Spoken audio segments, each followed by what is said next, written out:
So you guys made it to your second video.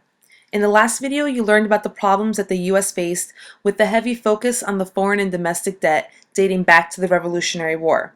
Alexander Hamilton's plan was for the federal government to acquire all the debt and to start paying back outstanding bonds. The plan was controversial because the South didn't want to be responsible for the Northern debt, and a compromise about the US Capitol was reached. So in this lecture, you are going to know about the formation of the National Bank, Alexander Hamilton's tariff proposal, the Whiskey Rebellion, and Jay's Treaty. In order to help the United States with their economy, Alexander Hamilton asked Congress to pass a bill setting up a national bank in 1791. The Bank of the United States would be able to print money, use paper money to pay off its debts to foreign nations and American citizens, and provide loans to farmers and businesses to spark growth in the American economy. In addition, Alexander Hamilton asked Congress to pass a tariff on all imported goods. A tariff is a tax on imported goods. By taxing imported goods, it helped to raise money for the government, and it also made foreign goods more expensive to buy, which caused more people to buy US goods, which in turn helped Americans to keep their jobs. In 1791, Congress also placed a tax on all liquor made and sold in the United States. In western Pennsylvania and in other frontier areas, many people refused to pay their tax on whiskey. So why was whiskey so important? Whiskey was extremely important to the frontier economy. It was more than just a drink.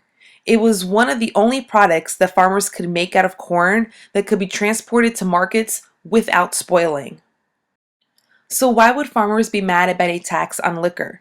Like I said before, the corn they grew was used to make whiskey. If the whiskey is taxed, it means that the price will be higher and less people will buy it because it's more expensive.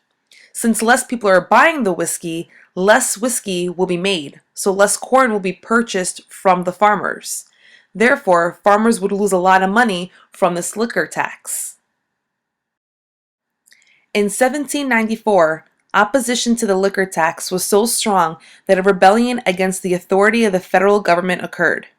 The Whiskey Rebellion closed courts and attacked tax collectors. But President Washington and Secretary Hamilton were determined to end the rebellion. They saw the rebellion as an opportunity to demonstrate the power of the United States government. And in the summer of 1794, President George Washington gathered an army of over 12,000 men. The rebellion soon dissolved. Washington's tough response demonstrated to the American citizens and to the world that a young American government was committed to enforcing its laws.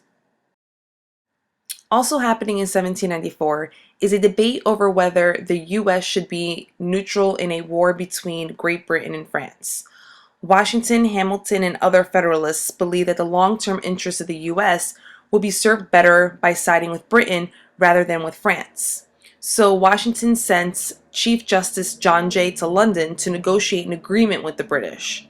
In this agreement, called Jay's Treaty, Britain agreed to leave the forts it occupied in the Northwest Territory. It also aimed at expanding trade between the two nations. However, John Jay was unable to convince the British to end their practice of stopping American ships on the high seas and searching them for British subjects.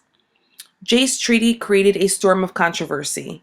Critics complained that the treaty contained no protection for American shipping, and they saw it as a sign of betrayal, a sellout to the hated British. Despite the anger, Congress still passed the treaty, and it was ratified in 1795. The Federalists had established their economic program, suppressed the Whiskey Rebellion, and ensured peace with Great Britain. By now, you should be able to answer the following 6 questions. How did Alexander Hamilton's plan strengthen the economy? What are the benefits of tariffs? Why did the Whiskey Rebellion occur? How did the government react to the Whiskey Rebellion? What did President Washington's reaction to the Whiskey Rebellion prove? And what is Jay's Treaty and why is it controversial? So now that you've watched the video, please make sure that you head over to your history blog so you can answer the question and write any questions that you may have.